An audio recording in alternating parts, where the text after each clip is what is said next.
Coming up in our next hour, in a time when housing is in demand, why one peninsula community is putting up some expensive roadblocks for new buildings. Plus, a potential spoiler qualifies for the California ballot in the race for the White House. Thank you so much for watching. We have more headlines and weather in minutes here on KPIX Plus.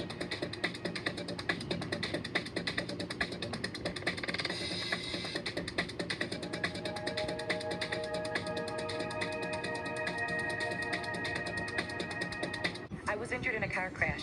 I had no idea how much my case was worth. Call the Barnes firm to find out what your case could be worth.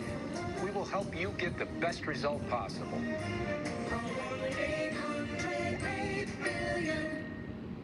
Got a home that's eating up your time and cash? Just sell your home as is with no fees, no commissions, and no hassle. Call John Buys Bay Area Houses for a free cash offer at 510-707-6000. John Buys Bay Area Houses. Sell your house the easy way. After my car accident, I wondered what my case was worth, so I called the Barnes firm. I'm Rich Barnes. Is your accident case worth more than insurance offered? Call the Barnes firm now to find out. You might be surprised. I have a kid. When I see parents who are struggling or kids who are struggling, I really feel all of those stories.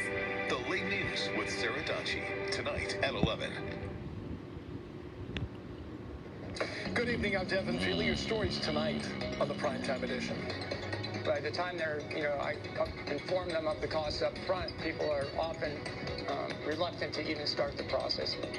Backyard homes are a quick solution to California's housing shortage, why one peninsula community is facing some expensive roadblocks to getting them built. I'm here in Half Moon Bay, where all eyes are on this property as the Planning Commission plans to vote on the future of a 40-unit residential complex for senior farm workers. More details coming up. A controversial street overhaul in response to a horrific crash delayed in San Francisco. The change after neighborhood pushback.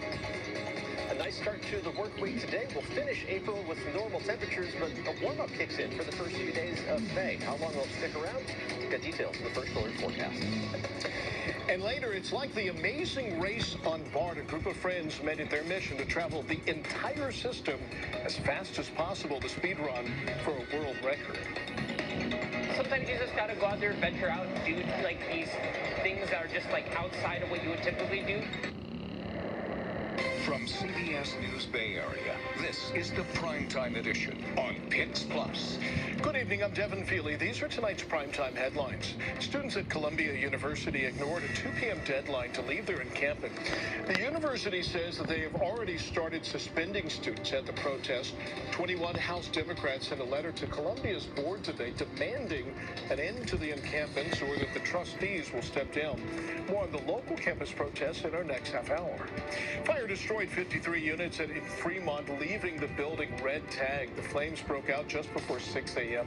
at the Extra Space Storage Facility. Now, crews were able to knock down those flames within an hour of arriving at the scene and contain the fire to a single building. Still no word on what caused that fire in the first place. Presidential candidate Robert F. Kennedy Jr. says he is qualified for the ballot in California. He said in a social media post that his campaign gained ballot access to the American Independent Party. California marks the fourth state where Kennedy has officially gained access to the ballot. And taking a live look outside at San Francisco, let's go and get a check of our first alert forecast with meteorologist Paul Hagen. We saw nice weather across the Bay Area today. This is the time lapse from this afternoon, from looking out from Salesforce Tower, looking to the south and see the water of the bay moving around. A little bit of haze on the horizon, but we had plenty of sunshine overhead throughout the day, and we're going to see abundant sunshine for the next few days. But of course, clear skies overnight means that we're going to lose the warmth of the day pretty efficiently. Temperatures are going to end up about 2 to 4 degrees below average by early tomorrow morning, starting off in the